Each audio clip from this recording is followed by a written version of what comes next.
Сәлем достар, сендермен әдеттегідей Бико. Бүгін мен сендерге Паджавлаунчерге қалай осындай мод орнатуды үйрететін боламын. Ал сендер лайк басып арнаны қолдап отырыңдар. Ал ендеше мен видеоны бастайын. Айтпақшы, арнада 800 жазылуштан асып қалыппыз достар. Давайте 1000 жазылушыға тез жетейікші. Болды, енді видео бастайық.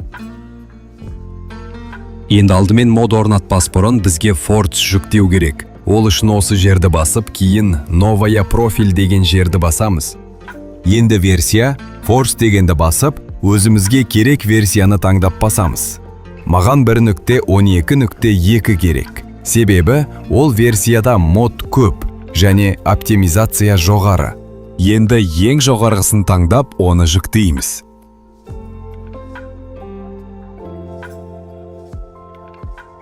Содан соң осы жерді жүктеу керек. Ол менде бар, сондықтан мен оны орнатпаймын. Ал сендер жүктеулерің керек.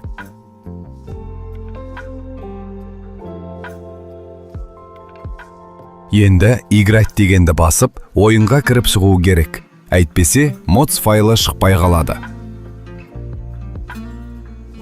Енді өз версиямызға келетін мод жүктеу керек. Мен өзім осы қару-жарақ модын жүктеймін. Бұл мод өте танымал мод, және жүктегенде версия келіп тұруы керек.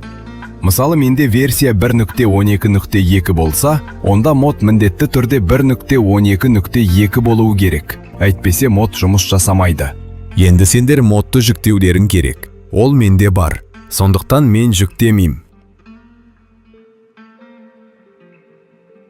Енді сендер осы қосымшаны жүктеулерің керек. Себебі бұл қосымша Android'та барлық версияда жұмыс жасай береді.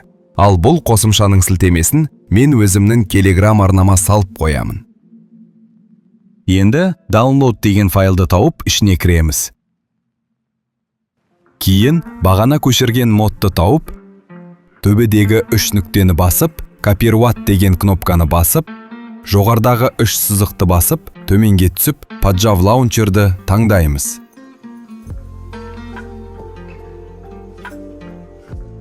Енді осы жерде жоғардағы 3 нүктені басып, показать creative файл дегенді басу керек. Міне енді Minecraft файлы шықты. Енді соған кіріп, mods файлын таңдап, копировать деген батырманы басып, модты орнатамыз. Болды, енді Паджавлаунчерге кіріп тексереміз.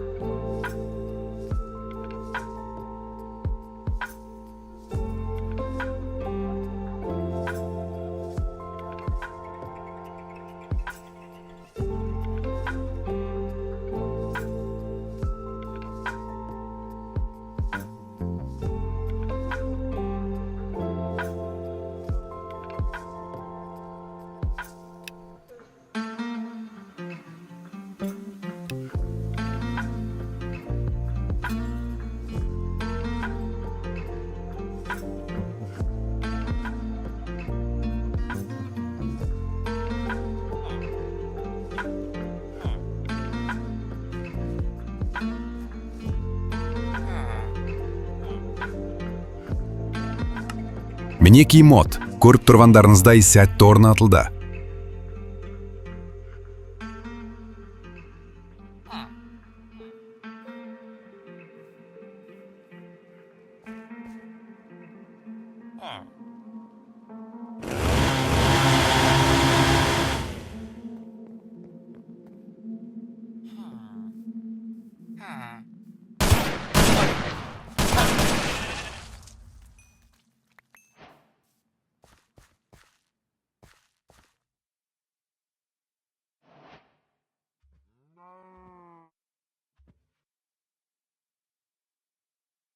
Болды видео.